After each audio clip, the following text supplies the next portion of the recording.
بسم الله الرحمن الرحيم فاعتبروا يا أولي الأبصار وقال محمد رسول الله صلى الله عليه وسلم الكيس من دان نفسه وعمل لما بعد الموت والعاجز من أتبع نفسه هواها وتمنى على الله سبحانك لا علم لنا إلا ما علمتنا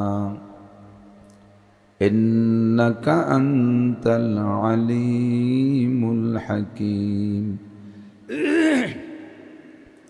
رب اشرح لي صدري ويسر لي أمري واحلل عقدة من لساني يفقه قولي رب زدني علما اللهم أرنا الحق حقا وارزقنا اتباعه وأرنا الباطل باطلا وارزقنا اجتنابه সকলে বলি আমিন। একটু দুরূদ শরীফ পড়ে নি। اللهم صل على محمد وعلى آل محمد كما صليت على إبراهيم وعلى آل إبراهيم إنك حميد مجيد اللهم بارك على محمد وعلى آل محمد كما باركت على إبراهيم وعلى آل إبراهيم إنك حميد مجيد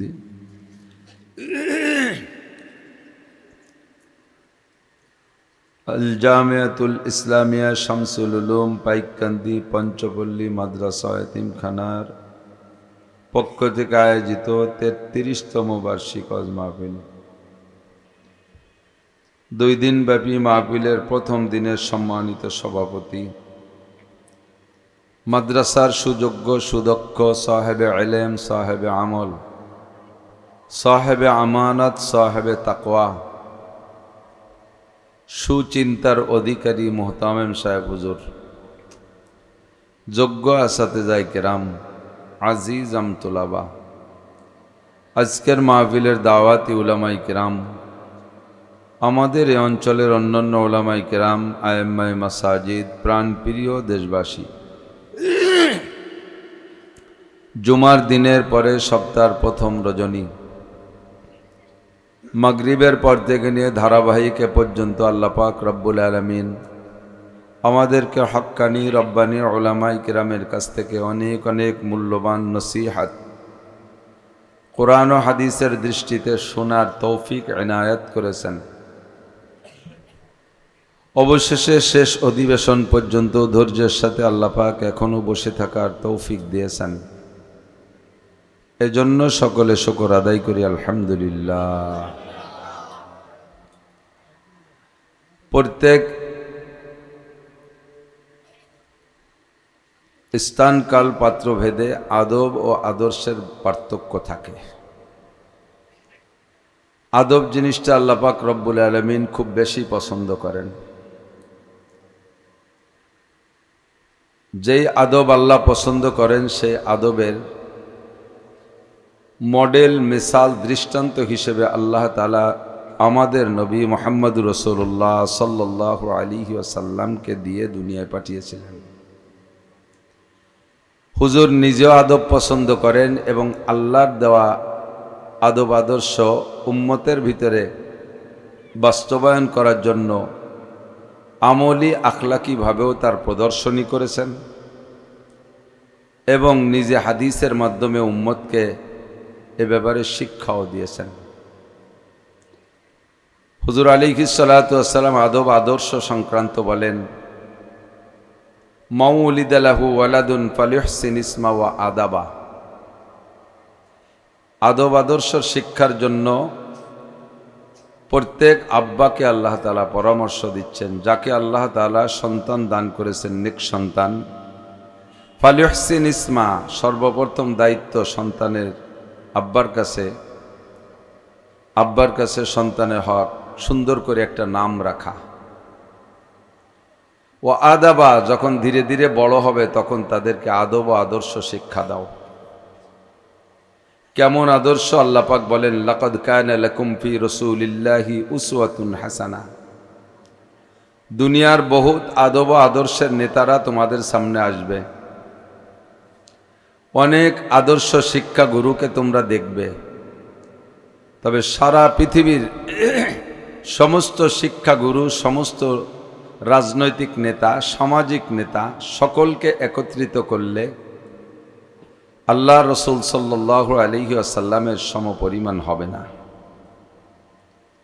বহুত বড় বড় পণ্ডিতদের ইতিহাস আমরা জানি, অনেকদের কিস্সা জীবনী আমাদের জানা আছে, তাদের নসিহাত আমরা শুনে থাকি, পাঠ্যপুস্তকে দেখে থাকি। তবে কোনো এমন একজন পরিপূর্ণ মানুষ আমাদের নবীর আগে বা পরে যায় নাই বা আসে নাই বা আসবে না, যার একজন মানুষের আদর্শ নীতি কথার উপরে গোটা মানব জাতি চলতে পারে, এরকম একজন মানুষও আসে নাই। শুধুমাত্র একটি ব্যক্তি, যিনি মুহাম্মদুর রাসূলুল্লাহ সাল্লাল্লাহু আলাইহি ওয়াসাল্লাম, যার আদব আদর্শ এবং নীতি কথা গোটা মানব জাতি, শুধু মুসলমান নয় সমস্ত মানব জাতি সুন্দরভাবে মানবতা প্রদর্শনীর মাধ্যমে আসল মানুষ হিসেবে দুনিয়ায় বসবাস করতে পারে, শান্তির সাথে চলতে পারে, ব্যক্তি জীবন থেকে নিয়ে আন্তর্জাতিক জীবন পর্যন্ত সর্বক্ষেত্রে নবী পাকের আদর্শ বিস্তীর্ণ। এই একটি মানুষই মাত্র আল্লাহ পাক সৃষ্টি করেছেন, যার আদব আদর্শ মেনে চললে সকলেই সুখী হতে পারি। এজন্য হুজুর বলেন, আমাকে এই আদব শিক্ষা দিয়েছেন আদ্দাবানি রব্বি, আমার আল্লাহ আমাকে আদব শিক্ষা দিয়েছেন। ফাহসানা তাদিবি, কাজেই দুনিয়ার সমস্ত আদব আদর্শের উস্তাদদের চাইতে আমার আদব সবচাইতে শ্রেষ্ঠ। একথা কি আমাদের বিশ্বাস হয়? একটু মুখ খুলি, বিশ্বাস হয়? বিভিন্ন এলাকায় যাইতো, সারা বাংলাদেশে সব এলাকায় যাইয়া বক্তারা মাঝে মাঝে 2-5 জন এক জায়গা হই, তো কোন এলাকার কি হালাত এইটা মাঝে মাঝে মোজাকারা হয়। কোন এলাকার রান্নাবান্না কেমন, যেমন ওই সাতক্ষীরে, খুলনা, ওদের তো ইউটিউবে চলে যাবে, ওকে সরাসরি কই আইছি, গিবত বাড়ি একটু হবে না। ওই এলাকার রান্নাবান্না খাইতে পারি না। সিলেট এলাকার অনেক ইন্তজাম, কিন্তু খাইতে পারি না, রান্না আমাদের সাথে সেট হয় না। বৃহত্তর ফরিদপুরের 5 জেলার রান্না সারা বাংলাদেশের ভিতরে ব্যতিক্রম। এই নিয়ে মাঝে মাঝে গবেষণা করি। কোন এলাকার মানুষ দিনদার কেমন, কোন এলাকার মানুষ মায়া মোহাব্বত বেশি, কোন এলাকার মানুষ সরল সোজা বেশি, মাঝে মাঝে বসলে মুজাকার হয়। তো তার ভিতরে কোন এলাকার মানুষ ওয়াজ শুনতে দিশে পায় আর দিশে পায় না, এ নিয়েও আমাদের আলোচনায়। তো টোটাল আমাদের গোপালগঞ্জের মানুষ ওয়াজ শুনতে দিশে পায় না, এইটা একটা সাব্যস্ত হয়েছে। ওয়াজ শুনতে দিশে পাওয়ার মানে হলো কথা শুনে বুঝে মাঝে মাঝে জি, হ্যাঁ, না, ঠিক, বেঠিক, সুবহানাল্লাহ, আলহামদুলিল্লাহ, এইটা নিজের পক্ষ থেকে বলে ওঠা, এটা বোঝা যায় যে ওয়াজ শুনতে দিশে পায়। আর চুপ করে বসে শুনতেছে খুব, কিন্তু এই ফুসফাস মারে না, তাতে বোঝা যায় যে এটা ওয়াজ শুনতে দিশে পায় না। কথা কন ঠিক? এই ওয়াজ শুনতে দিশে পায় না, এটা ঠিক। প্রয়োজন সাপেক্ষে একটু ঠিক বেঠিক বলা যাবে তো ইনশাআল্লাহ। সবই তো আমার আপনজন, সবই আমার এলাকার মানুষ। আল্লাহ পাক রব্বুল আলামিন আমাদের এই আদব আদর্শ মেনে চলার তৌফিক দান করুন, সবাই বলি আমিন। বয়ানের মজলিসের আদব বহুবার বলছি। হাদিসে জিবরাইল, হুজুর আলাইহিস সালাতু ওয়াস সালাম সাহাবায়ে কেরামদেরকে নিয়ে বয়ান করতেন। একদিনের বয়ান হযরত ওমর রাদিয়াল্লাহু তাআলা আনহু বিস্তারিত আলোচনা করতেছেন, লম্বা একটা হাদিস।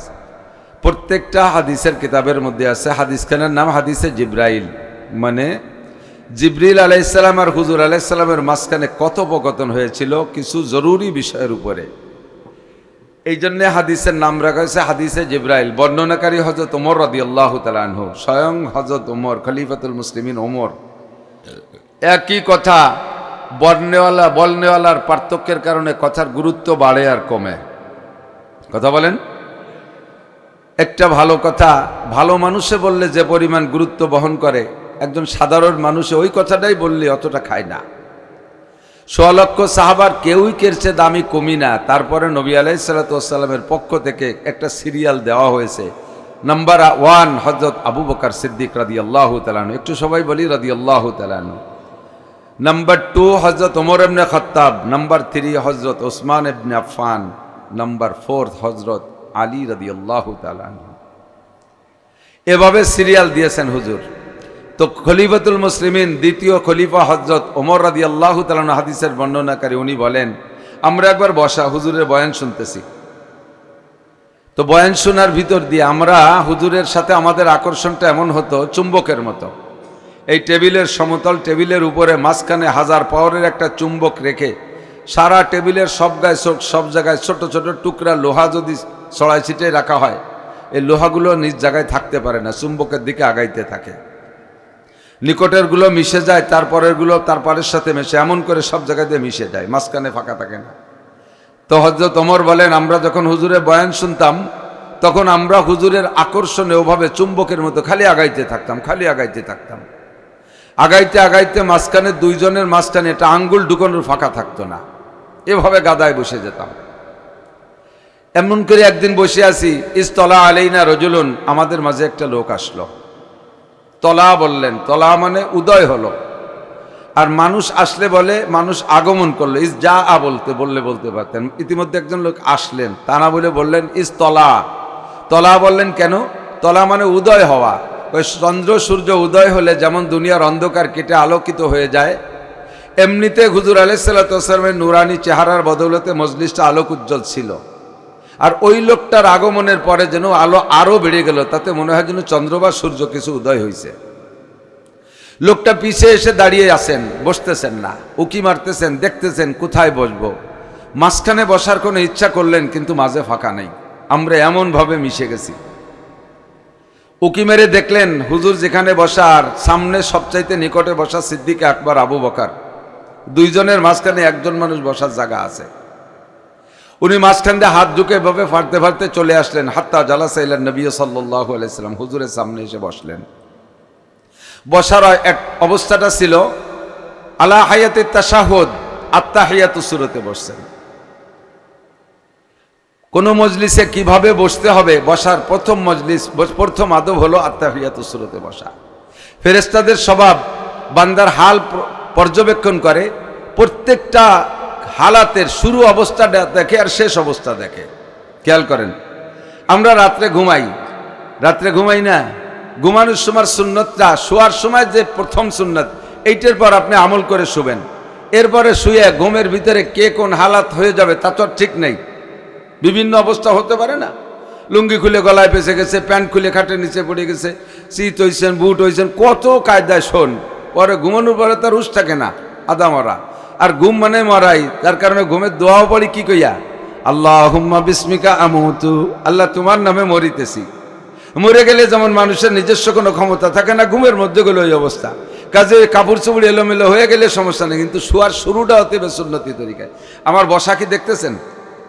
আমি যেভাবে বসে আছি এইভাবে কানের নিচে হাত দিয়ে যদি ডান কাতে উত্তর দিক মাথায় দিয়ে শুয়ে পড়ি, আমার বডির মধ্যে মোহাম্মদ শব্দ লেখা হয়ে গেছে। দেখেন এইভাবে, মাথা মিম, এই কেনুর এই পাশটা হা, পাশার এই মোড়টা আর একটা মিম, হাঁটুর নিচে দাল। চক্ষু বন্ধ করে নিজে মিল করেন, দেখেন মোহাম্মদ শব্দ, মিম হা মিম দাল। ডান কাত হয়ে মোহাম্মদ ফিগার নিয়ে আপনি শুইবেন, রাতের বেলা যা খুশি হয়ে যাবে, তাতে আর কোনো সমস্যা। ফেরেশতারা এই ফিগারটা ছবি করে আপনার গলায় ঝুলোই দিয়ে যায়, আল্লাহর কাছে রিপোর্ট দেয় ফার্স্ট ক্লাস শুইছে, একেবারে মোহাম্মদী ফিগারে। পরে আল্লাহ কয় যে ঘন্টাখানিক পরে যাই, এ কি অবস্থা? কয় না এত তাড়াতাড়ি যাওয়া যাবে না, সকালে যাব। ফজরে যখন আজান হয়ে যাবে, আপনি ঘুম থেকে মোড়াই দিয়ে উঠে পড়বেন, আলহামদুলিল্লাহিল্লাযী আহইয়ানা বাদামা আমাতানা ওয়া ইলাইহিন নুশুর। আল্লাহ 6 ঘন্টা মরণ দেওয়ার পরে আবার তুমি জীবিত করে দিয়েছো, এই জন্য তোমার সমস্ত প্রশংসা। আলহামদুলিল্লাহিল্লাযী, সমস্ত প্রশংসা ওই আল্লাহর, আল্লাযী আহইয়ানা বাদামা আমাতানা।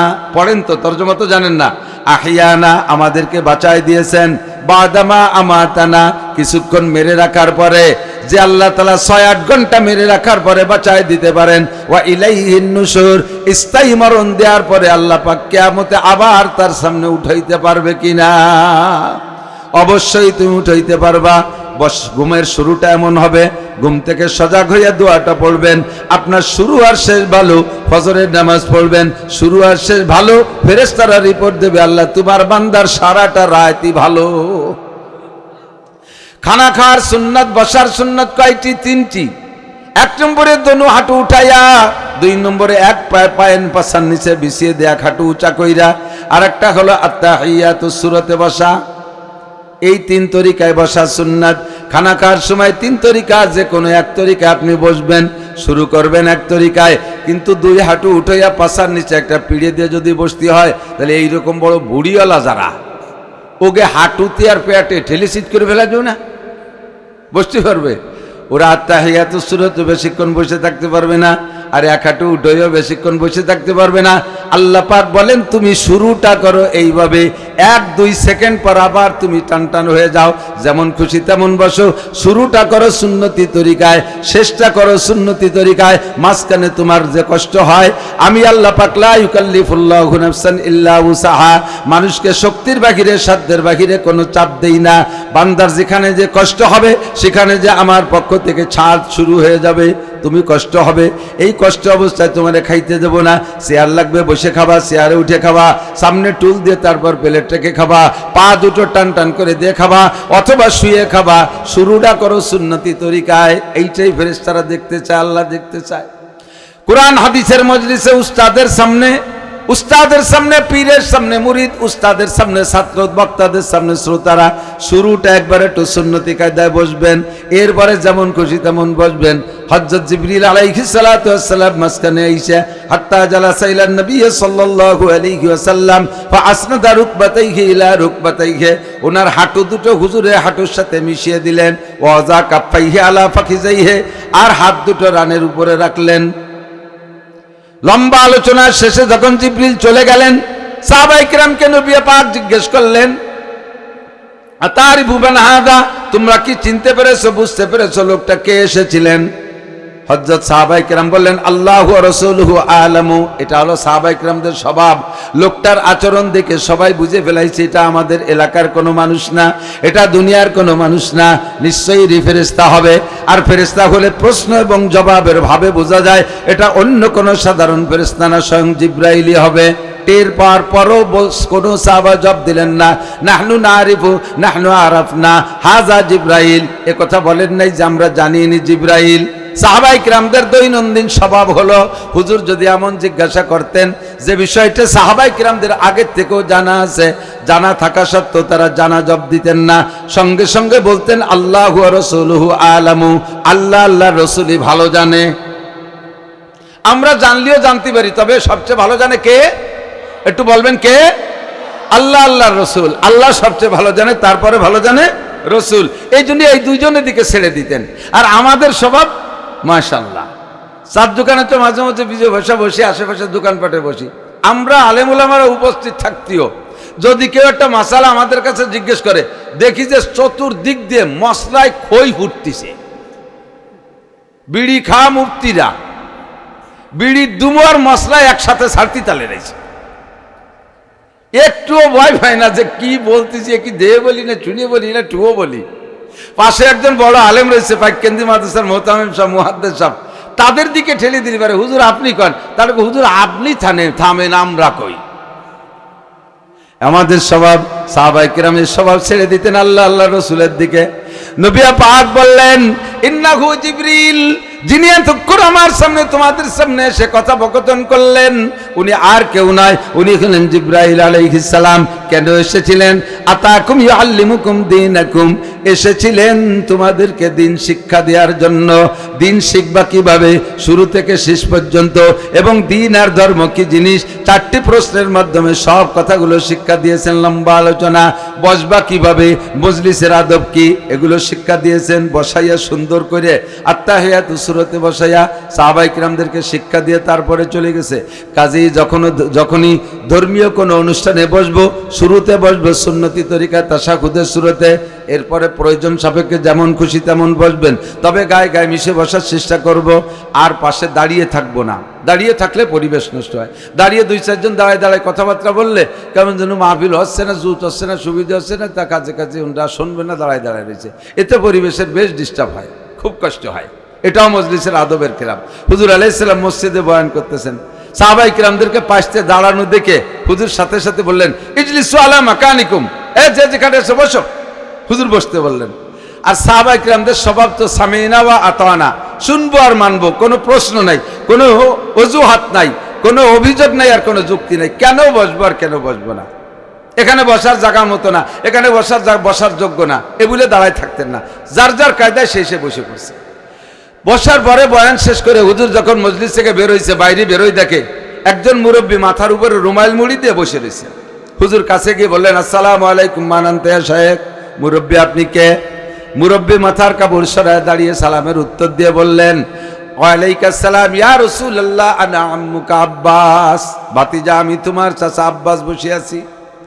হুজুর বললেন, আপনি কি শোনেন নাই? আমি মসজিদের মধ্যে বয়ান করতেছি, সব সাহাবা মসজিদে বসে, আপনি কেন বাইরে বসে আছেন, ভিতরে কেন ঢোকেন নাই? হযরত আব্বাস বললেন, ভাতিজা, আমি ঘর থেকে খবর পেয়েছি তুমি বয়ান করতেছো, তোমার নুরানি রোহানি বয়ান শোনার জন্য বাড়ি থেকে বেরিয়ে আসছি। এ পর্যন্ত যখন আসছি তখন তোমার একটা বয়ান আমার কানে ভেসে আসছে যে তুমি সেই বয়ানটার পর আমল করার জন্য অর্ডার করতেছো। তখন আমি আমাকে বললাম, আব্বাস, তুমি তো নবী পাকের বয়ান শুনবার আমল করবা, কাজী যে বয়ানটা আসছে কানে আপাতত এইটার পর আমল করে ফেলো। ওগো আল্লাহর নবী, ওই বয়ানের পর আমল করতে গিয়ে আমি বসে পড়ছি, আর সামনে যাইতে পারি নাই। হুজুর বললেন, চাচা দান বয়ানটা কি ছিল? তুমি, আমি যখন এ পর্যন্ত আসছি তখন তুমি বলেছিলে ইজলিসু আলা মাকানিকুম, যে যেখানে আসো বসে পড়ো। আমি তখন এখানে ছিলাম, আমি তখন এখানে হেঁটে এসে এ পর্যন্ত দাঁড়ছিলাম, আর আমি এক কদমও সামনে বাড়তে পারি নাই, তাই আমি বসে আছি, আর সামনে যাইতে পারি নাই। হুজুর বললেন, চাচা যান, তাহলে কি বয়ান শুনতে পারছেন কি পারেন নাই? হযরত আব্বাস বললেন, ভাতিজা, তোমার আওয়াজের মধ্যে আল্লাহ মুজিজা দিয়েছে। 1 লক্ষ মানুষ যদি তোমার সামনে বসা থাকে, নবী পাকের জন্য তো মাইক আর শব্দযন্ত্র ছিল না, সাউন্ড বক্স ছিল না। 1 লক্ষ 100 লক্ষ সাহাবাকে আরাফাতের ময়দানে সামনে নিয়ে নবী খুতবা দিয়েছিলেন। পায়ের কাছের লোকটা যে আওয়াজে শুনেছে, 1 লক্ষ নম্বর পিছের সিরিয়ালের মানুষটা একই আওয়াজে শুনতে পারছে। আব্বাস বলেন, ভাতিজা, তোমার আওয়াজের মধ্যে মুজিজা আছে। তোমার আওয়াজ পায়ের কাছের জন্য যেমন শোনে, দূরের মানুষও তেমন শোনে। যাহা বয়ান করেছে সব আমি শুনেছি, আর প্রতিজ্ঞা করেছি তোমার জীবনেতে তোমার থেকে যা শুনবো সারা জীবন সব কথার পর আমল করব। নবী পাক বুকের সাথে জড়িয়ে ধরে হযরত আব্বাসের কপালে চুমু খেয়ে বললেন, মান তাশাব্বাহা বিকওমিন ফাহুয়া মিনহুম। যার সাথে যার মিল হবে তার সাথে তার হাসর হবে, যার সাথে যার মিল হবে তার সাথে তার হাসর হবে। হযরত আব্বাস রাদিয়াল্লাহু তাআলা আনহু জান্নাতি, এর মধ্যে কোনো সন্দেহ নাই। আব্বাসের এই বসে পড়ার আমলটার সাথে যদি আমার জিন্দেগির একটা আমলও মিল করতে পারি, কিয়ামতে বলতে পারবো আমার আমল সাহাবায়ে কেরামদের আমলের সাথে মিলাইছি। আল্লাহ, তুমি এই ওসিলা আমাকে জান্নাতি করে দাও, বলেন আমিন। কাজেই কখনো কোনো মজলিসের কাছে গিয়ে দাঁড়িয়ে থাকবো না, বসে পড়বো। সংক্ষিপ্ত কথা, রাত বেশি বাড়ানো যাবে না। আমাদের ডিআইজি সাহেবের সিদ্ধান্ত এবং আমাদের হযরত পীর সাহেব হুজুর আব্দুল মতিন সাহেব দাওয়াত বরকাতুল্লাহ আলিয়া, যার অনুসরণ আমরা অনেকেই করে থাকি। আমাদের ডিআইজি সাহেব, মোহতারাম সাহেব, আমরা উলামায়ে কেরাম ওনাকে অনেক শ্রদ্ধা করি, অনেক হাজারো লাখো উলামায়ে কেরামের পীর। হযরতেরও নিয়ম এরকমই, গভীর রাত মাহফিল না করা। কাজেই অল্প রাতের ভিতরে, এবং আগামীকাল রাত্রে মাহফিল হবে, আরও ওলামায়ে কেরাম আসবে, বেশিক্ষণ কষ্ট দেব না। আমি সূরা হাসরের দ্বিতীয় নম্বর আয়াতের একেবারে শেষ অংশ ছোট্ট করে পড়েছি, মাত্র 4 শব্দের একটা শব্দ পড়েছি। ফাতাবিরু একটা, ফাতাবিরু ইয়া উলিল আবসার, ইয়া একটা হরফে নেদা, উলি একটা শব্দ, আর আবসার আর একটা শব্দ, 4টে শব্দ আমি কোরআন শরীফের থেকে পড়েছি। তর্জমা হলো, আগে তর্জমাটা শুনে নেই। আল্লাহ পাক রব্বুল আলামিন বলেন, ফাতাবিরু ইয়া উলিল আবসার, তোমাদের যদি জ্ঞান থাকে, তোমাদের যদি জ্ঞান থাকে, যদি বুদ্ধি থাকে, আকল থাকে, বিবেক থাকে, তাহলে তোমরা উপদেশ গ্রহণ করো। পিছনে আল্লাহ তাআলা হাজারো নিদর্শন, হাজারো দৃষ্টান্ত জগতে পেশ করে রেখেছেন, যা ইতিহাস থেকে পড়লে পাবেন, কাহারো কাছ থেকে শুনে থাকবেন। যে ইতিহাসের ভিতরে 2টা দিক আছে, পজিটিভ একটা দিক আছে, পজিটিভ ইতিহাস, আবার নেগেটিভ ইতিহাস আছে।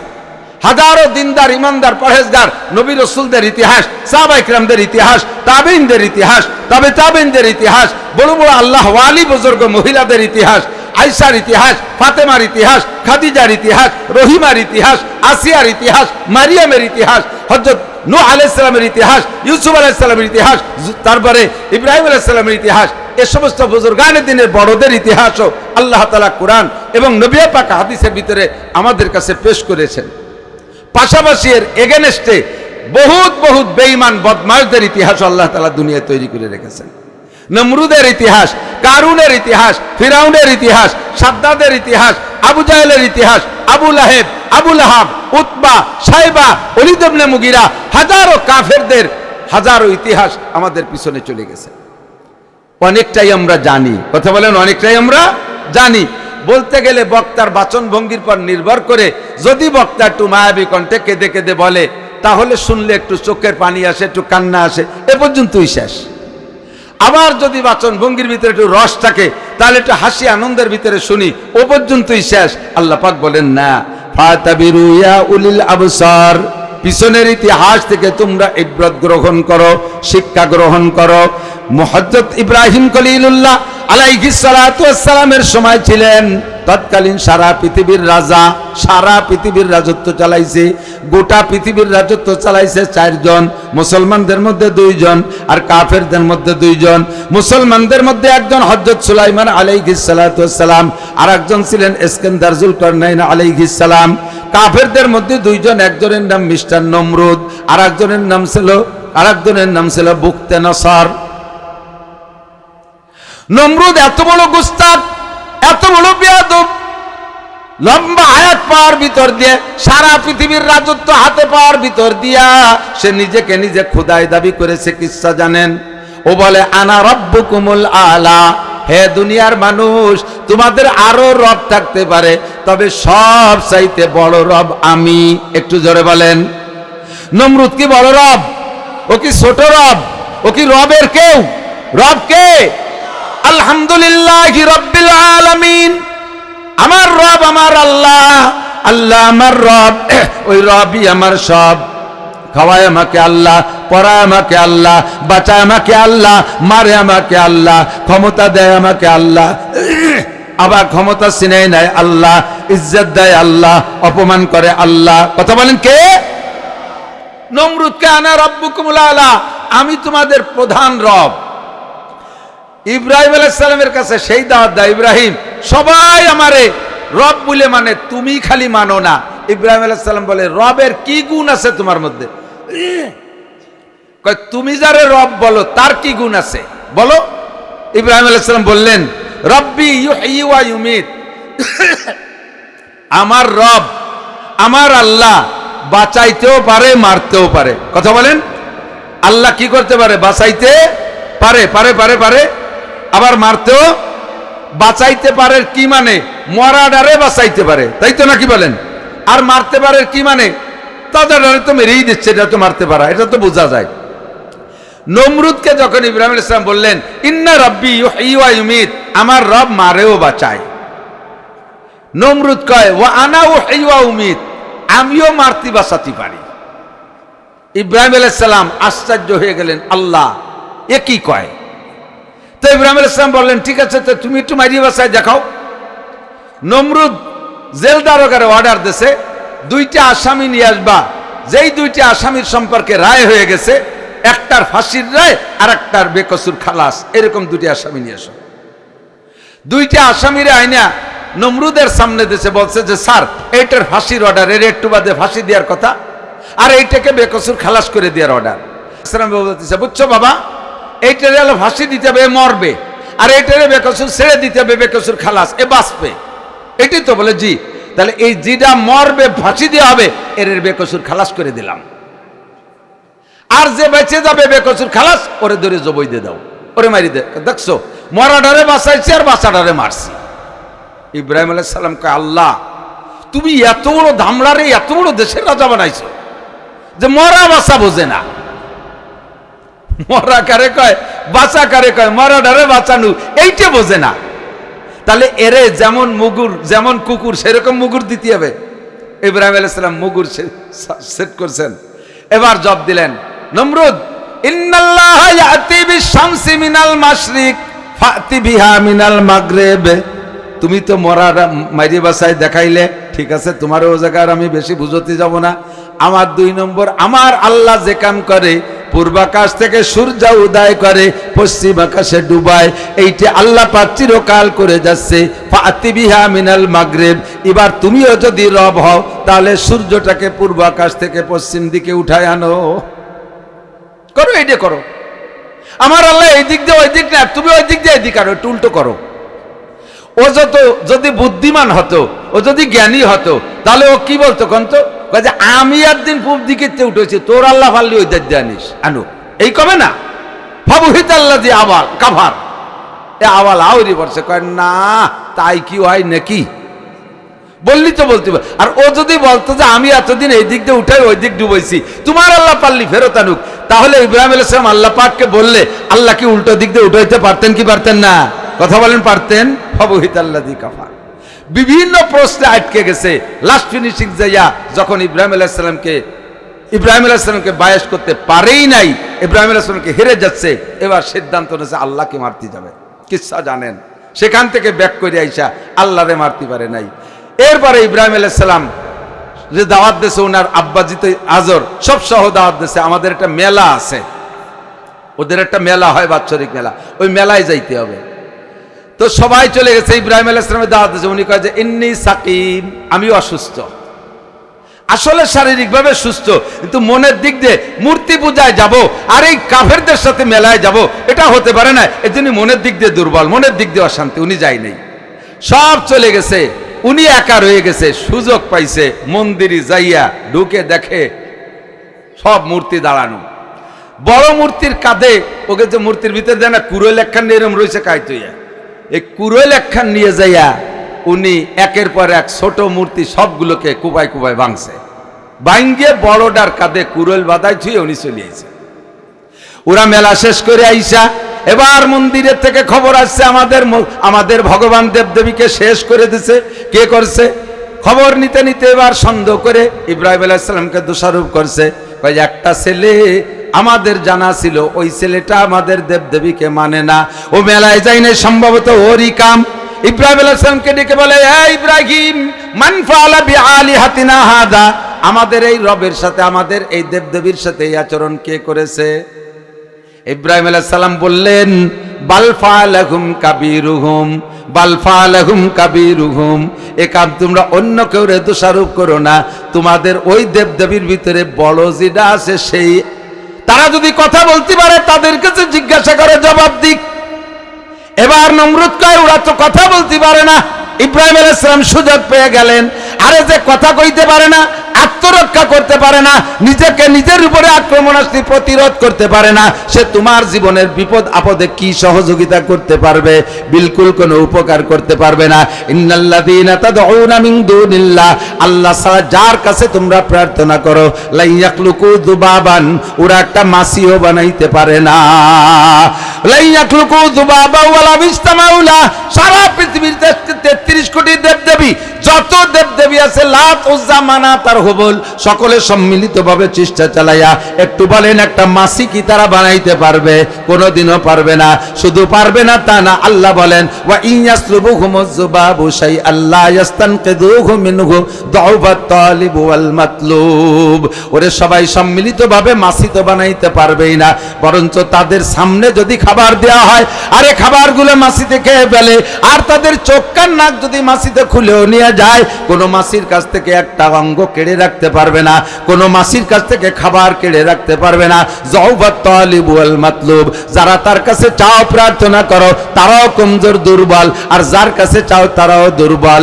আল্লাহু আকবার। কাজেই চাইতে হলে একমাত্র কার কাছে?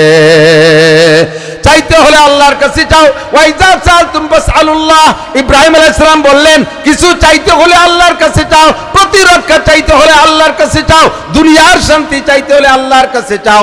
দুনিয়ার কোনো মানুষের শান্তি দিতে পারবে না। দুনিয়ার মানুষ যদি শান্তি দিতে পারতো তাহলে বর্তমান আমাদের এত অশান্তি উপভোগ করা লাগতো না, এত অশান্তিতে থাকা লাগতো না। বরঞ্চ যাদের পিছনে স্লোগান দিছি শান্তির জন্য, তারাই বেশি অশান্তিতে, তারাই বেশি অশান্তিতে। কতক্ষণ ঠিক কি ঠিক না? এ দল ও দল সে দল, সর্বকালে নেতারাই বিপদগ্রস্ত হইয়া থাকে। আল্লাহকে শান্তি পাইতে চাইলে ফালইয়াবুদু রাব্বা হাযাল বাইত আল্লাযী আতামাহুম মিন জু। দুনিয়ার শান্তি, দুনিয়ার শান্তি, আখিরাতের শান্তি মাত্র দুইটা জিনিসের মধ্যে দুনিয়ার শান্তি। এদিক খেয়াল করেন, দুনিয়ার সব শান্তি মাত্র দুইটা জিনিসের মধ্যে। একটা হলো পর্যাপ্ত রিজিকের ব্যবস্থা। আমার আপনার দৈনন্দিন জীবনে যাহা কিছু লাগবে এর নাম হলো রিজিক। রিজিক শুধু ভাতের নাম না, রিজিক শুধু টাকার নাম না। অল এভরিথিং, জীবনে যা কিছু প্রয়োজন সব কিছুর নাম রিজিক। গাড়ির নাম রিজিক, বাড়ির নাম রিজিক, টাকা পয়সা রিজিক, জায়গা জমি রিজিক, ধন দৌলত রিজিক, আমার পোশাক আশাক রিজিক, যত রিজিকের দরকার। এই রিজিক হলো এক নম্বর শান্তির উপকরণ। দুই নম্বর রিজিক আছে কিন্তু আমাদের নিরাপত্তা নাই, নিরাপত্তার অভাব। এটা আমার শান্তির জন্য জরুরি। শান্তির দুইটা জিনিস, এক নম্বরে রিজিক আর দুই নম্বরে নিরাপত্তা। আল্লাহ পাক বলেন এই দুইটা জিনিসের মাধ্যমে জাগতিক শান্তি যদি পাইতে চাও তাহলে দেবদেবীকে ছাড়ো। এ নমরুদ, দুনিয়ার সবকিছু পূজা পাঠ ছেড়ে দাও। ফালইয়াবুদু রাব্বা হাযাল বাইত, এই রব, এই ঘরের রবের ইবাদত করো। হাজা দিয়ে ইশারা করেছে কাবা ঘর, হাজা দিয়ে ইশারা করেছে সারা দুনিয়ার মসজিদ। সমস্ত মসজিদের রবের ইবাদত করো, কাবা ঘরের রবের ইবাদত করো। কেন? আল্লাযী আতামাহুম মিন জু, যে আল্লাহ তোমার সকল ক্ষুধা নিবারণ করবে, সব অভাব দূর করে দেবে। যেখানে যা কিছু প্রয়োজন পরিবেশন করবে। জোরে বলেন কে? আবিসসামায়ে রিজকুকুম ওয়া মা তুআদুন। আল্লাহ পাক বলেন আসমান থেকে রিজিক আসে, আল্লাহর দেয়া ওয়াদাগুলো আসমান থেকে আসে। চাইতে হলে ফাসআলুল্লাহ, আসমানওয়ালার কাছে চাও, মানুষের কাছে চাইয়া তুমি বেঈমান হইও না। ফালইয়াবুদু রাব্বা হাযাল বাইত আল্লাযী আতামাহুম মিন জু, যে আল্লাহ তোমার সব ক্ষুধা অভাব দূর করে দেয়। ওয়া আমানাহুম মিন খাউফ, আর সকল প্রকার ভয় ভীতি ত্রাস থেকে নিরাপদ বসবাসের সুন্দর ব্যবস্থা করে দিতে পারে একমাত্র আল্লাহ। আর্মিরা নিরাপত্তা দিতে পারে না, র্যাবে নিরাপত্তা দিতে পারে না, পুলিশে নিরাপত্তা দিতে পারে না, বিডিআর নিরাপত্তা দিতে পারে না, কোন প্রশাসনে নিরাপত্তা দিতে পারে না। এদের হাতে আল্লাহ পাক সেই পরিমাণ ক্ষমতা দেয় নাই। নিরাপত্তা দেনেওয়ালা একমাত্র আল্লাহ। কথা বলেন ঠিক কি ঠিক না? এই শান্তি, নিরাপত্তা আর রিজিক যদি পাইতে হয়, ফালইয়াবুদু রাব্বা হাযাল বাইত, এই ঘরের রবের ইবাদত করো। লা তুশরিক বিল্লাহ, আল্লাহর সাথে কেউরে শিরিক করবা না। নমরুদ যখন ইব্রাহিম আলাইহিস সালামের কাছে হেরে গেছে, এবার দোষারোপ করছে নমরুদ ইব্রাহিমই আমাদের ভগবানের সাথে আচরণ করছে, ওর বিচার আমাদের নিতে হবে। ইব্রাহিম আলাইহিস সালামকে আগুনে পোড়াইতে হবে। খেয়াল, 1 মাস পর্যন্ত বাবুল শহরে যত মানুষ ছিল সমস্ত সাবালেক নারী আর পুরুষের পর অর্ডার। খেয়াল এদিক, প্রত্যেক দিন 1 মণ করে শাল কাটার লোহাকার জমা দিবা। কাষ্ঠ যত শক্ত হয় আগুন তত পাওয়ার হয়। কথা কয় না? এই পাটখড়ির আগুন আর নাড়া খেড়ের আগুন আর তেঁতুল কাঠের আগুন এক দরে বিক্রি দেয়নি। কাষ্ঠ যত শক্ত হয় আগুন তত পাওয়ারওয়ালা হয়। 1 মাস পর্যন্ত বাবুল শহরের সমস্ত মানুষকে দিয়ে ডেলি 1 মণ করে শাল কাঠ অথবা লোহাকার জমা দিতে হবে অর্ডার। 1 মাস পর্যন্ত যে লাকড়ি জমা করছে কাষ্ঠ, এই স্তূপ হইছে 60,000 টন। 60,000 টন। একজন মানুষকে পোড়াইতে 60,000 টন কাষ্ঠ লাগে না। মাত্র ইব্রাহিম আলাইহিস সালামকে দেখাইয়া ভয় দিয়ে তাকে সেখান থেকে ফিরানোর উদ্দেশ্য প্রথম চান্সে এই কাষ্ঠ স্তূপ কইরে 1 সপ্তাহ পর্যন্ত তেল মারছে। এরপরে 1 সপ্তাহ পর্যন্ত চতুর্দিক দিয়ে বড় বড় ফুঙ্কার লাগাইয়া হাওয়া দিয়ে আগুন জ্বালাইছে।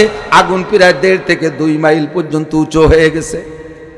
ইব্রাহিম আলাইহিস সালামকে নমরুদ কয়, ও ইব্রাহিম, তুমি আমাকে রব বলবা না, যারে বলো তাকে বলবা। এখনো বুঝে দেখো, তুমি যদি আমার থেকে সুযোগ নাও, নমরুদ আমার একটু সুযোগ দাও, 1 বছর পরে জবাব দেব। তাহলে এই আগুন নিভিয়ে দেওয়া হবে। আবার 1 বছর পর যদি তুমি আমার বিপক্ষে জবাব দাও, আবার নতুন করে আগুন জ্বালাবো। তবে তুমি 1 বছর হায়াতে বেঁচে গেলে, তুমি সুযোগ নিলে নিতে পারো।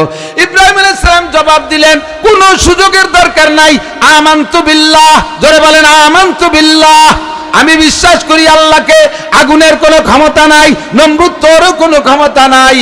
এ আগুনের মালিক আমার আল্লাহ, আগুন আমার আল্লাহর গোলাম। তুই আমারে ফেলাবি, পোড়াইলে পোড়াইতে পারে মালিক আমাকে, না পোড়াইলে না পোড়াইতে পারে। তবে আগুনের ভয় দিয়ে আমি ইব্রাহিমের ঈমান কিনতে পারবি না। লা নাকাফু আহাদান ইল্লাল্লাহ, আল্লাহ ছাড়া কেউকে ভয় পাই। একটু জোরে বলেন পাই। আবার একটু সাহস করে বলেন আল্লাহ ছাড়া কেউকে ভয় পাই।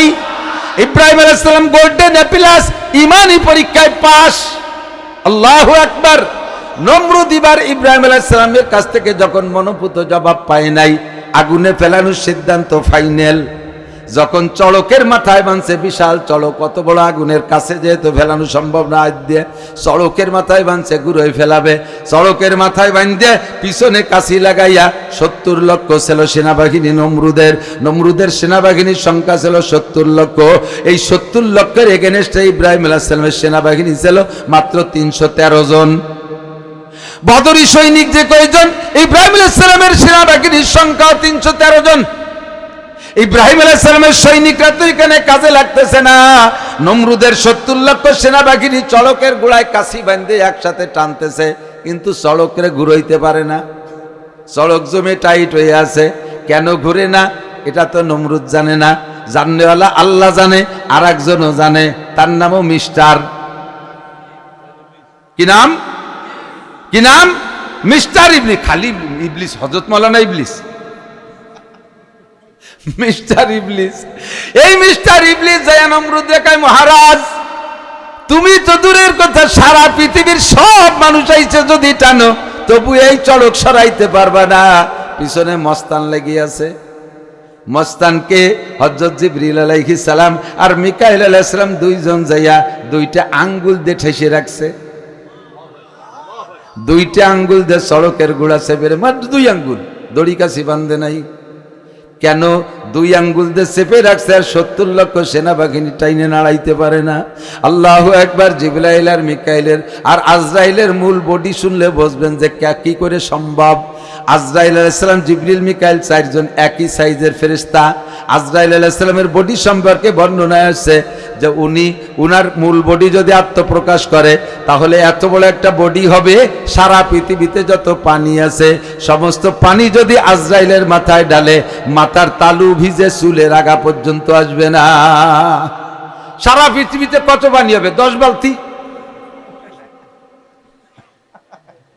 আটলান্টিক মহাসাগর, প্রশান্ত মহাসাগর, আরব সাগর, বঙ্গোপসাগর, চীন সাগর আর ভারত সাগর, সব সাগর, যত 7 সাগর, নদ নদী, খাল বিল আছে, সব পানি ঢাললে আজরাইলের মাথার চুল ভেজবে না।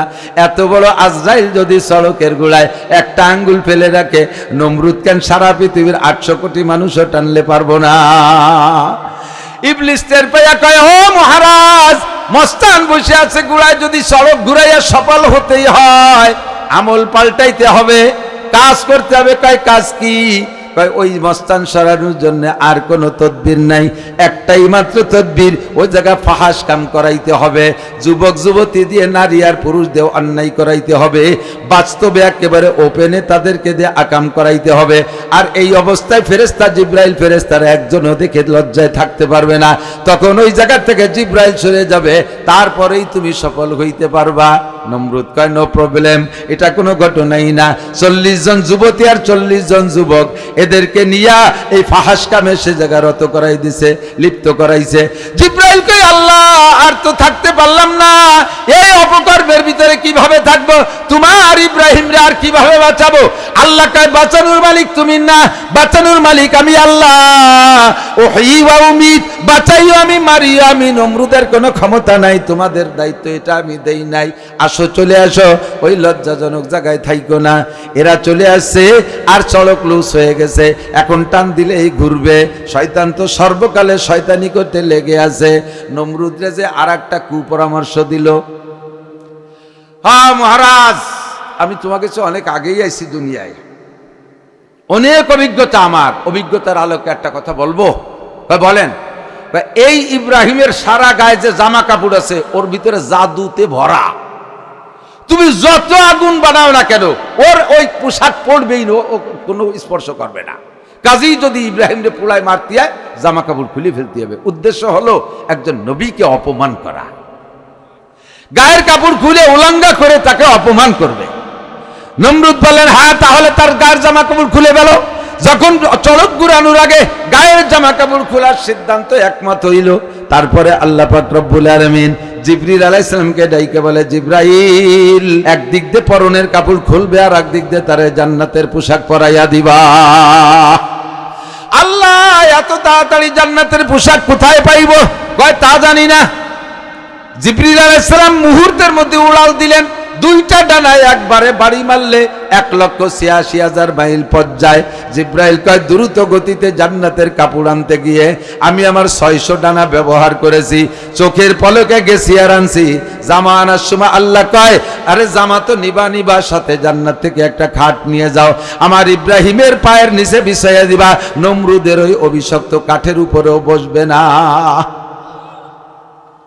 জিবরিল আলাইহিস সালাম জান্নাতি জামা আইনা আর জান্নাতি খাট পলং আইনা আগুনের ভিতরে খাট বিছাই দিয়া একদিক দিয়ে নমরুদ পরনের কাপড় খোলে আর একদিক দিয়ে ইব্রাহিম আলাইহিস সালামকে আল্লাহ পাক জান্নাতি পোশাক পরায়া দেয়। পরনের সব কাপড় খোলা হয়ে গেছে, জান্নাতি পোশাক তো মানুষের চোখে আসতেছে না, অথচ জান্নাতি পোশাক যেহেতু গায়ে পরানো দেখা যাচ্ছে না, পরনের মূল কাপড়টা খুলে ফেললে তো শরীরে শরম দেখা যাবে।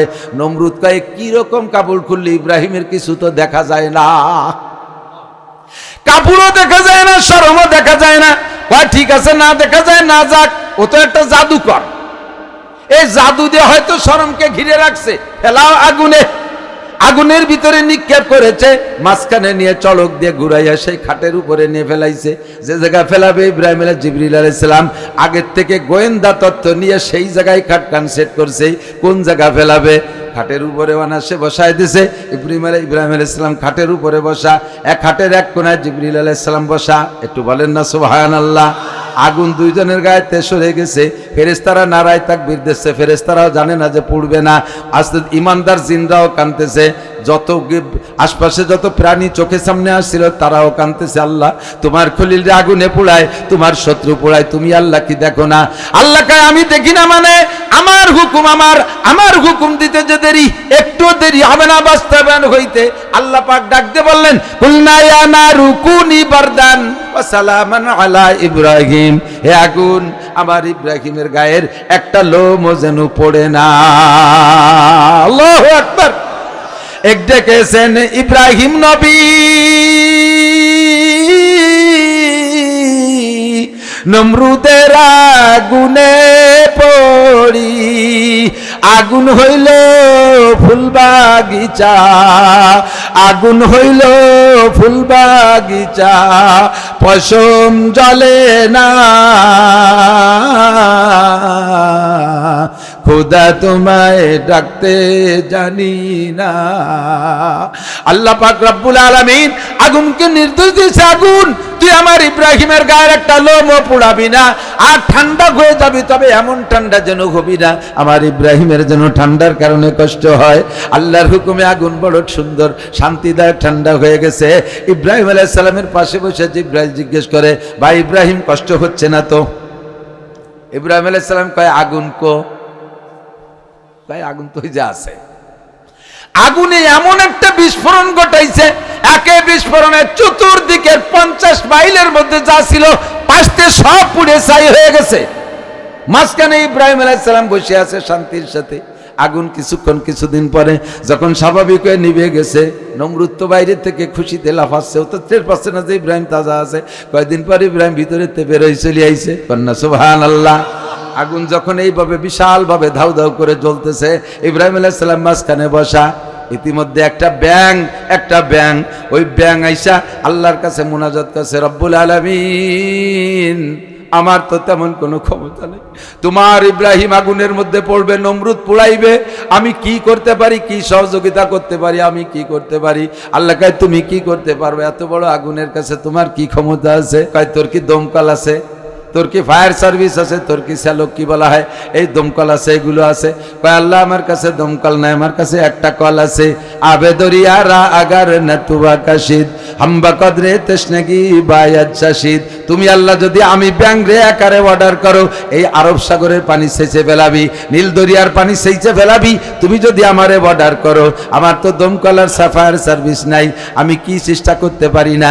আল্লাহ আমি চেষ্টা করতে পারি পানি সেচার জন্য, তোমার হুকুম পালনার্থে পেট ভরে পানি খাবো, উপরে নিয়ে ঢেলে দেব, পেট ভরে পানি খাবো, উপরে নিয়ে পেশাব করবো বা বমি করে ফেলাই দেব, এভাবে তো চেষ্টা করতে পারি।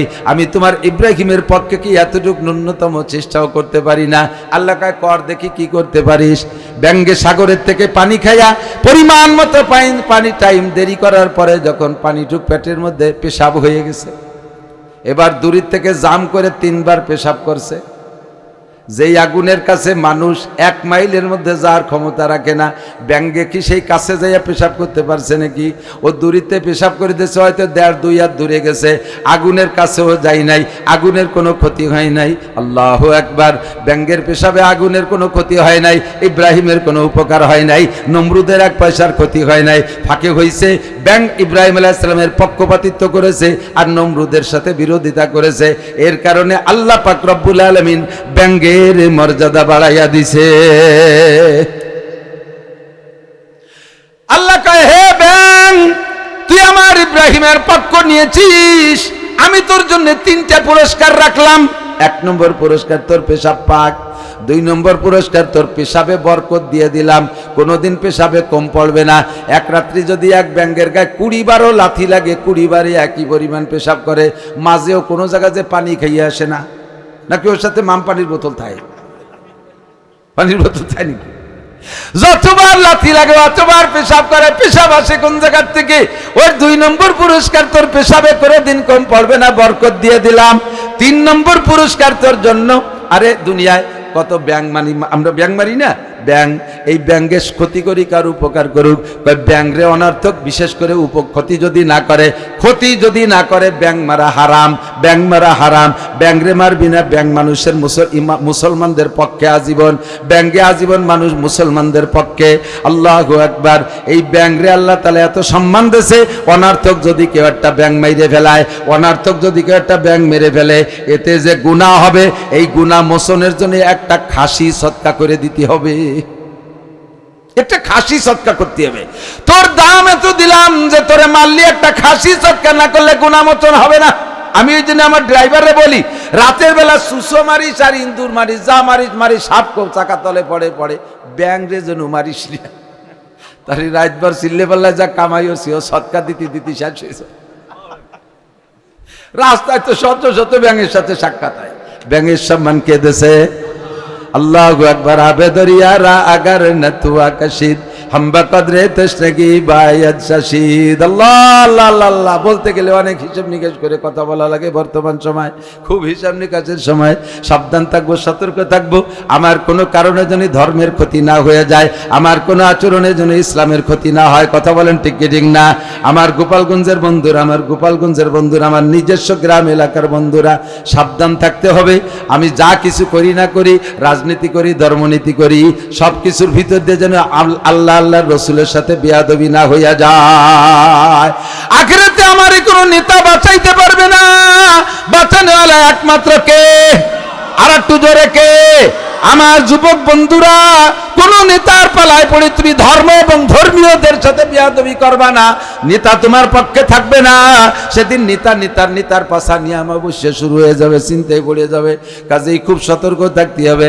একটা ব্যাঙ যদি সামান্য ইব্রাহিম আলাইহিস সালামের আগুনে পেশাব করার কারণে তার এত দাম হইতে পারে, আমরা যদি মুসলমান হইয়া ধর্মের জন্য একটু ন্যূনতম সাহায্য করি, তাতে আমরাই পুরস্কার পাইতে পারি কি পারি না? আল্লাহু আকবার। এখান থেকে আমাদেরকে শিক্ষা গ্রহণ করতে হবে। এবার ইব্রাহিম আলাইহিস সালামের গায়ে সেই জামা, ইব্রাহিম আলাইহিস সালাম মজার একটা মনে পড়ে গেল।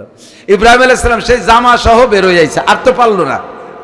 এখন নমরুদ এবার কয়, ইব্রাহিম তোমার আল্লাহর সাথে যুদ্ধ ঘোষণা, তোমারে পারলাম না এভাবে মারতে, এবার তোমার আল্লাহরে মারবো, কও আল্লাহ কি কি নিয়ে আসবে। ইব্রাহিম আলাইহিস সালাম কয়, আবাল তুই আর জাগা ভালি না, আর দিতি আর আল্লাহর সাথে যুদ্ধ করবি তুই? কি বা কোন বাহিনী নিয়ে যুদ্ধ করবে? তোমার আল্লাহ যে বাহিনী পাঠাবি সেই বাহিনী দে, এয়ারফোর্স, নৌবাহিনী, বলো কোনটা দিয়ে আসবে। তো আল্লাহ ইব্রাহিম আলাইহিস সালাম আল্লাহকে বলে, আল্লাহ নমরুদ বলে তোমার সাথে যুদ্ধ করবে, তুমি কোন বাহিনীতে যুদ্ধ করবা ও সেই বাহিনী দিয়ে করবে। আল্লাহকে আমি এয়ারফোর্স দিয়ে যুদ্ধ করব, বিমান বাহিনী। মশা উপরে আসবে মাত্র 1000 টাকা, এক আঙ্গুল চলে কি 1000 টাকা দেবে? আজান পেশাব করে এসে 1000 টাকা দিন। আল্লাহ নমরুদ কয় আমি যুদ্ধ করবো। আল্লাহ পাক রব্বুল আলামিন ঠিক আছে আমি বিমান বাহিনী পাঠাই দিলাম। মশা কিসা জানেন? একটু তরদাল্লিল বাব বলি, খেয়াল রাখেন।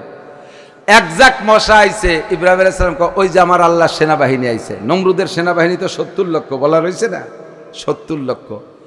এরপরে এই মশা বাহিনী দিয়ে ওরা ইতরেছে, ও তো হাতে ডলি মেরি ফেলাই দেব। খুদার কুদরতি ডেঙ্গু মশা। ইব্রাহিম আলাইহিস সালাম আল্লাহ বলতেছেন এর আগে কোন জায়গায় ল্যান্ড করাবো নাকি একবারই মাইর শুরু করে দেবে? হাজী সাহেব যারা গেছেন বদরে, গেছেন বদরে যা হাজী কেউ আছেন নাকি? বদরে যা হাজী মদিনার থেকে বদরে যায়। বদরে গেলে বদরের যুদ্ধ প্রান্ত যেখানে যুদ্ধ হয়েছে ওর 3-4 কিলোমিটার আগে বা 5 কিলোমিটার আগে একটা পাহাড় আছে, আরো অনেক আছে। একটা পাহাড়ের নাম জাবালে মালাইকা। বদরের যুদ্ধে মুসলমানদের পক্ষে 5000 খামসাতু মিনাল মালাইকাতি মুসাফফিমিন, 5000 ফেরেশতা মুসলমানদের পক্ষ হইয়া কাফেরদের বিপক্ষে লড়াই করেছিল। এই 5000 ফেরেশতা ডাইরেক্ট বদরে আসে নাই। বদরের আগে ওই পাহাড়, বালুর পাহাড়, সে বালুও কি আল্লাহু আকবার স্বর্ণের মতো চিকচিক করতেছে, একেবারে হুবহু 1 নম্বর 22 ক্যারেট স্বর্ণের মতো চকচকে। এই বালুর পাহাড়ের উপরে 5000 ফেরেশতা আগে অবতরণ করছে, ল্যান্ড করছে, ওখান থেকে যাইয়ে যুদ্ধ করছে। তো ইব্রাহিম আলাইহিস সালামকে আল্লাহ বললেন, এই আমি কি আলাদা কোনো জায়গায় ল্যান্ড করাবো, পরে আস্তে আস্তে পাঠাবো, না কোন সিস্টেমে? তা আল্লাহ পাক বললেন, ইব্রাহিম আলাইহিস সালাম, আল্লাহ তুমি যেভাবে সিদ্ধান্ত নাও। আল্লাহ কয় না, অন্য কোনো জায়গা না, ওই নমরুদের প্রত্যেকটা সৈনিকের মাথা আমার এই এয়ারফোর্সের এক একজনের জন্য এয়ারপোর্ট, ওখানে ল্যান্ড করবে, ওখানে মাইর শুরু করে দেবে। মাথায় পড়িয়েই কাল বিলম্ব নাই, ফরাত করে নাকের মধ্যে দিয়ে ঢুকে যায়। ডলা দেওয়ার সুযোগ নাই, ফরাত করে নাকের মধ্যে দিয়ে ঢুকে যায়। আল্লাহু আকবার। মারতি মারতি সবগুলোর শেষ একটা মশার একটা শয়তান বাইসি আছে, নমরুদ। এই শয়তান, ওই মশাটা আল্লাহর কাছে আগের থেকেই কইয়াছে, আল্লাহ আমি কিন্তু নমরুদরে মারবো, আর সবাইরে নিষেধ করে দে, ওরা অন্যান্যগুলো মারে জন্য, আমি কিন্তু নমরুদরে মারবো। ওই মশায় ধাওয়া মারছে নমরুদরে, সব মরা দেখে এখন তো আর টিকতে পারতেছে না, বাড়ির দিকে দৌড়ে যে ভয়তে বাথরুমে যে পায়খানা করে দিয়েছে। আর এই মশাটা সিদ্ধান্ত নেছে যে সবাই ঢুকছে নাক দিয়ে, আমি ঢুকবো উল্টো দিক দিয়ে। উল্টো দিক দিয়ে ঢুকতে যে পায়খানার গোসায় ওর ঠ্যাং একখান খসে গেছে। ওর রাগ আরো বেড়ে গেছে, শয়তান তুই আমার পঙ্গু বানাই ফেললি। তোরে আমি শেষ করব। এবার নাক দিয়েই ঢুকছে, ঢুকে মগজের মধ্যে মায়ের শুরু করছে। এসে উড়োই দেওয়ার জিনিস না। ফাতাবিরু ইয়া উলিল আবসার, ফাতাবিরু ইয়া উলিল আবসার, মাথার মধ্যে ঢুইকা মগজের ছোট্ট ছোট্ট টুকা মারে। আর যখন কামড় দেয় মগজে তখন তো অসহ্য। আর এটা তো বিষাক্ত মশা, এটা তো ডেঙ্গু মশা, ক্ষুধার গজবের মশা। ওর এক একটা কামড় সাপের বিষের মতো কাজ করতেছে। একটা কামড় দেয় নমরুদ 3-4 হাত লাফ দিয়ে ওঠে।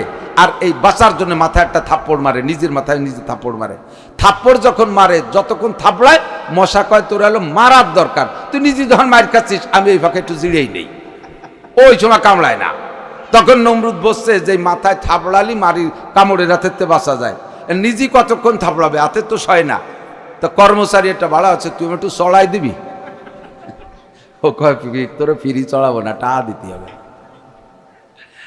5,000 টাকা বেতন দিয়ে চড় কিনে খায়।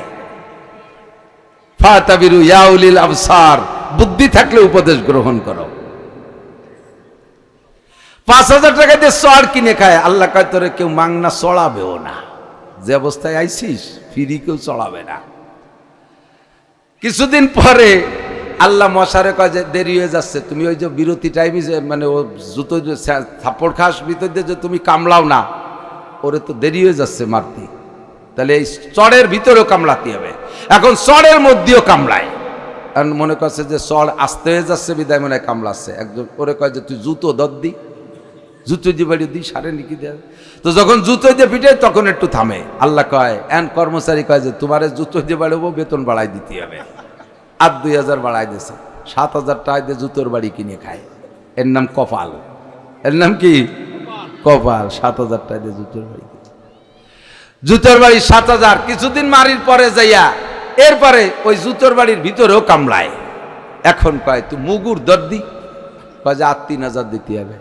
10,000 টাকা দিয়ে মুগুরির বাড়ি কিনে খেয়ে একে বাড়িতে মাথা ফাটায় বেড়ায় দিচ্ছে।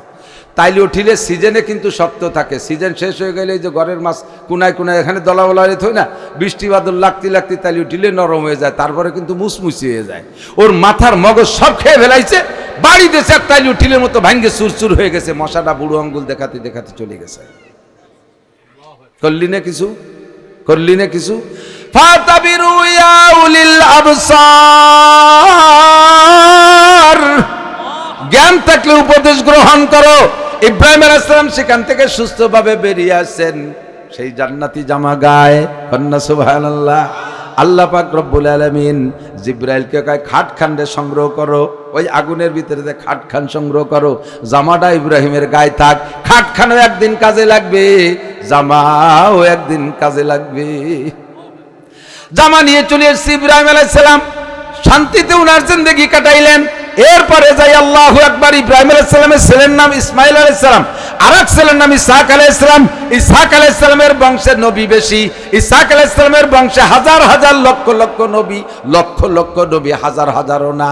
এমন একটা সময় গেছে বনি ইসরাইল, এই যে নেতানিয়াহু ইসরায়েলের গোষ্ঠী, এই বেয়াদবের বাচ্চারা ডেলি প্রত্যেক দিন রাতভর বিভিন্ন মহল্লায় মহল্লায় নবী ছিল, গোষ্ঠীতে গোষ্ঠীতে নবী ছিল। এক এক রাত্রে 70 জন নবীকে কালেকশন কইরা সকালবেলা 70 জন নবী রেজবাই না দিয়া সকালে নাস্তা খাইতো না। এরা সেই পূর্বের বেয়াদব নেতানিয়াহুর গোষ্ঠী। হাজার হাজার নবী ইসহাক আলাইহিস সালামের বংশে। ইসহাক আলাইহিস সালামের ছেলে নাম ইয়াকুব আলাইহিস সালাম। ইব্রাহিম আলাইহিস সালামের 2 ছেলে ইসমাইল আর ইসহাক। ওই জামাটা মিরাজ সূত্রে, বিরাসাত সূত্রে হযরত ইসহাক আলাইহিস সালাম পেয়েছেন। ইব্রাহিম আলাইহিস সালামের জামা, আব্বার জামা, জান্নাতি জামা যত্ন করে রাখছেন। কিছুদিন পরে যখন ইসহাক আলাইহিস সালামের ইন্তেকাল হয়, এবার ওই জামাটা ওনার সন্তানদের মধ্যে পাইছে ইয়াকুব আলাইহিস সালাম। উনিও দাদার জামা যত্ন সহকারে রেখেছেন। এই জামা খুব যত্ন করে রাখেন। বছরে একদিন মাত্র ঈদের দিন, 2 দিন ঈদের দিন ব্যবহার করে। এরপরে যাই হযরত ইয়াকুব আলাইহিস সালামের 11 ছেলের ভিতরে, 12 ছেলের ভিতরে আল্লাহু আকবার, সবচাইতে প্রিয় সন্তান ইউসুফ আলাইহিস সালাম। আল্লাহ পাক যাকে রূপ দিয়েছেন কি পরিমাণ, তফসিরের ভিতরে লেখে তাকে 17 সূরা, গোটা মানব জাতির জন্য যে রূপ আল্লাহ বরাদ্দ করেছেন তার অর্ধেক একা ইউসুফ আলাইহিস সালামকে দান করেছে। শুনলেন আর সুবহানাল্লাহ বললেন, একটু ভাবছেন কি কইছি? আদম থেকে নিয়ে কিয়ামত পর্যন্ত মানুষের একটা মানবিক রূপ আছে, আছে না? প্রত্যেক জাতিগোষ্ঠীর, বাঘের একটা বাঘ রূপ আছে, বিড়ালের একটা বিড়াল রূপ আছে, কুত্তর একটা কুত্তর রূপ আছে। তো মানুষের যে মানবিক রূপ চেহারা, এটাকে টোটাল ভাগ করে একজন মানুষকে অর্ধেক দিয়েছে, সেই মানুষটা ইউসুফ আলাইহিস সালাম।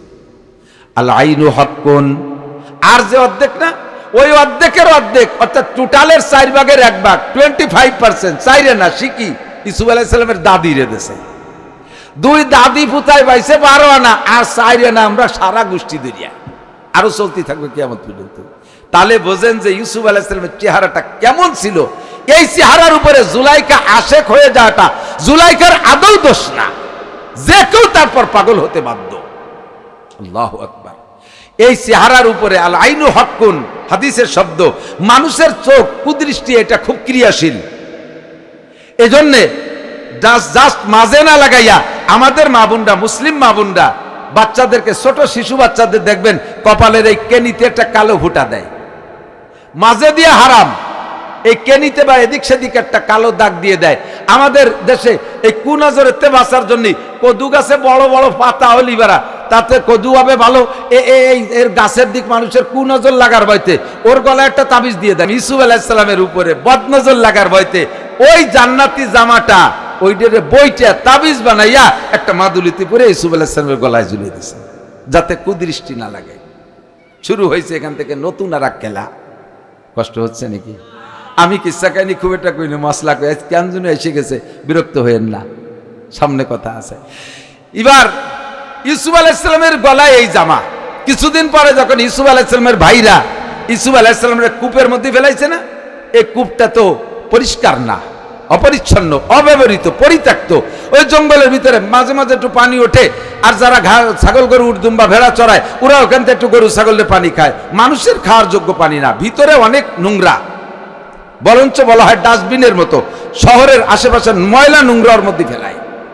এই কূপের ভিতরে ইউসুফ আলাইহিস সালামের ভাইরা সেদিনও ইউসুফ আলাইহিস সালামকে জামা কাপড় খুলে উলাঙ্গা করে ওর ভিতরে ফেলাচ্ছিল। ইব্রাহিম আলাইহিস সালামকে যখন নমরুদ উলাঙ্গা করে, আল্লাহ পাক কয় আমার বন্ধুরে আমি উলাঙ্গা দেখতে চাই না, জিব্রাইল তাড়াতাড়ি জান্নাতি জামা পরাইয়া দাও। ওই জামাটা পরাই দিয়েছিলেন। আজকে যখন ইউসুফ আলাইহিস সালামরে কূপের মধ্যে ফেলায়, আজ ওই ইউসুফ আলাইহিস সালাম একদিন নবী হবে।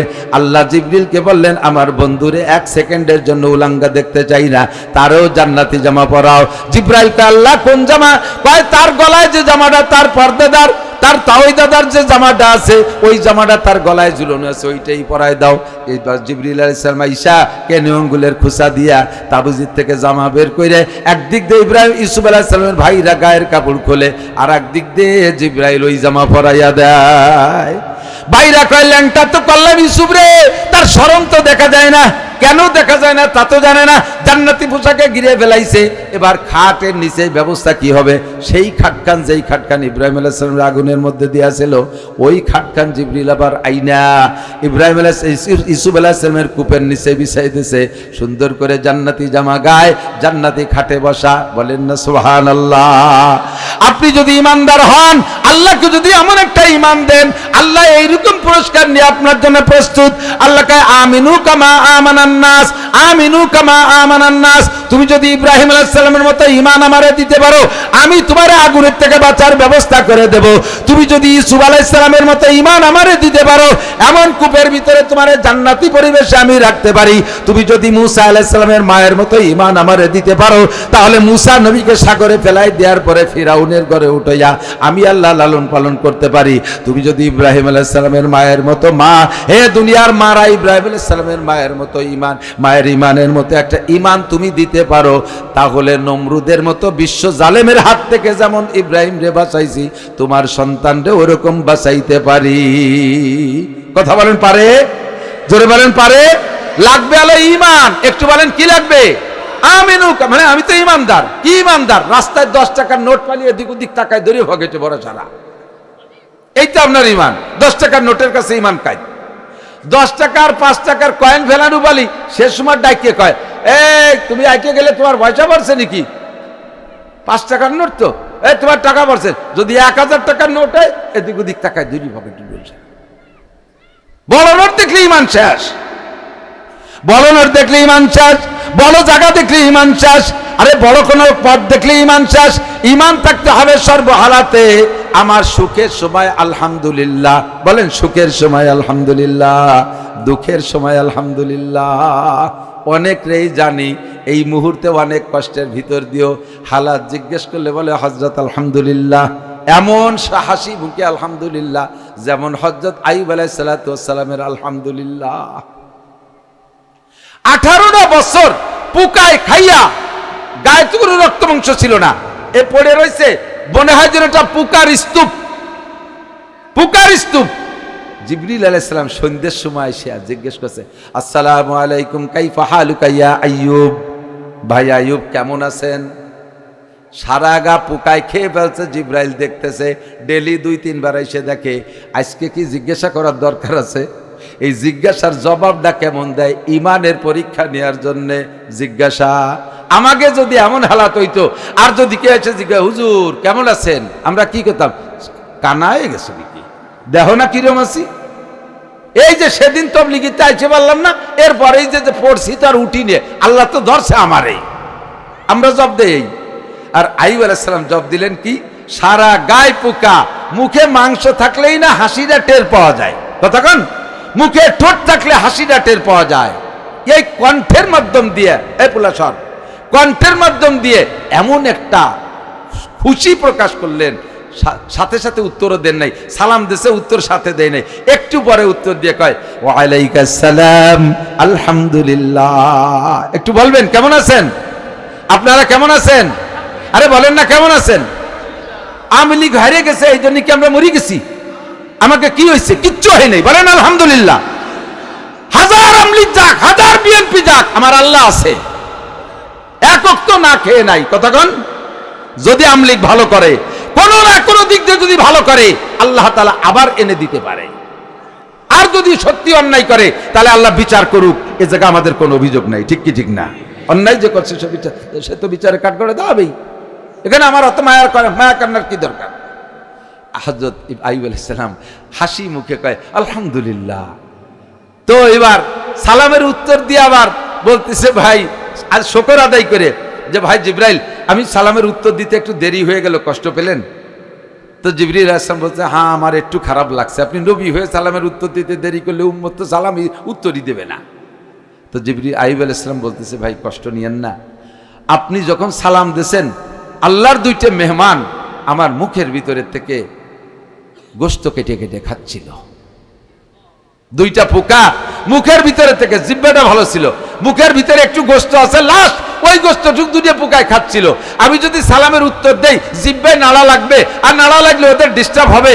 ওরা যদি কিয়ামতের ময়দানে যে আমার নামে অভিযোগ করে, আল্লাহ কত পোকায় তোমার আইয়ুবের গাছ থেকে মাংস খাইলো, আমরা যেদিন খাইতে গেছি আমাদেরকে জিহ্বা নাড়া দিয়ে ডিস্টার্ব করছে, খেতে দেয় নাই, এই জন্য আমি একটু অপেক্ষা করছি।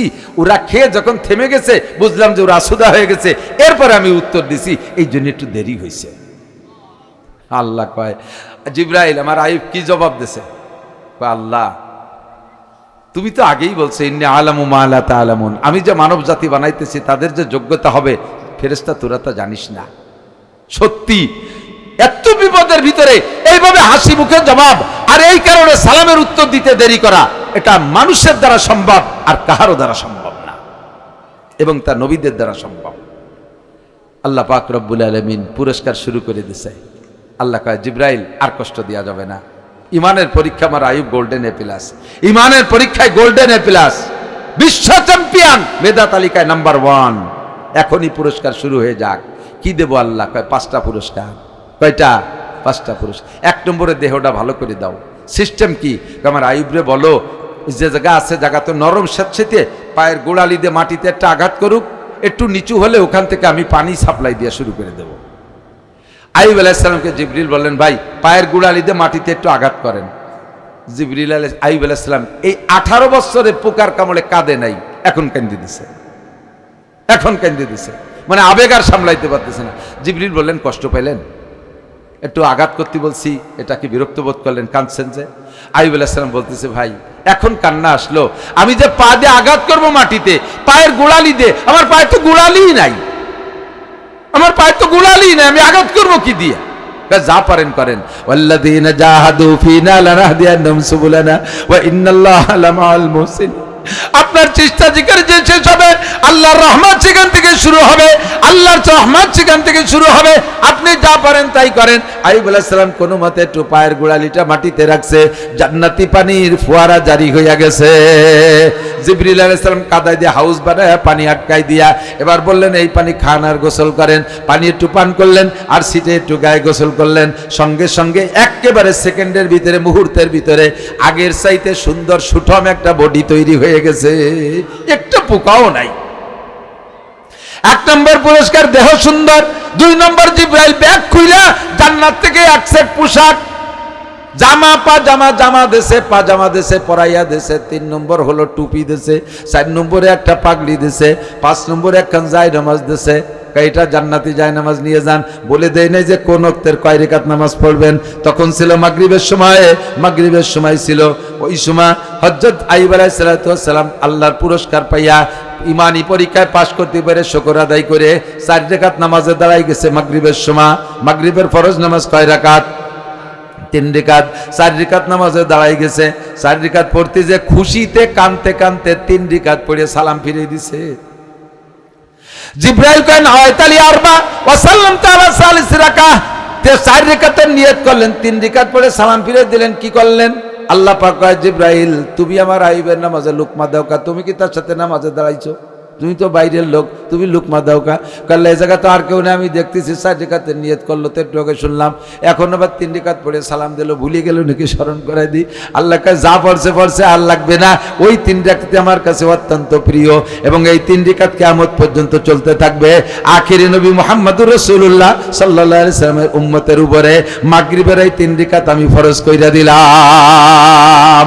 আল্লাহু আকবার। কিয়ামত পর্যন্ত যত মানুষ আসবে মুসলমান এই 3 রাকাত মাগরিবের নামাজ পড়বে, যার নেকি পড়নেওয়ালা তো সে পাবেই পাবে, সাথে সাথে আল্লাহ আইয়ুব আলাইহিস সালামের আমলনামায় সমপরিমাণ নামাজের নেকি পাঠাইয়া দিবে। আপনি যদি এরকম একটা ঈমান দিতে পারেন, এমন একটা পুরস্কার আপনার জন্য প্রস্তুতি নিয়ে আছে।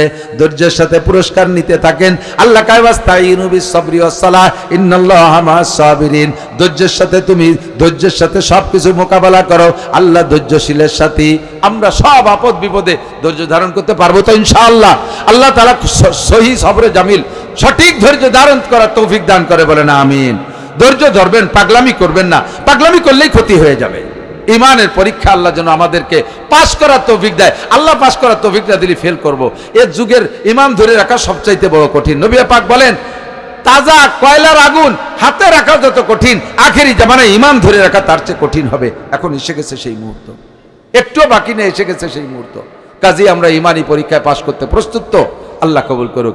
এরপরে যাইয়া শেষ ফিনিশিং আর কি বলবো নাকি? ইব্রাহিম হযরত ইউসুফ আলাইহিস সালাম ওই কুয়ো থেকে, না শেষের টুক বলবো না, মজা খানিক রয়ে গেছে সামনে। ফাঁকে যে কয়টা টাকা লাগবে, যে কি অল্প কিছু টাকা লাগবে, টাকা কয়টা দিলি কব নালি কব না। আপনারা দেবেন না, দেবে কিনা? আমার ডিআইজি সাহেব সব জায়গা দেয়।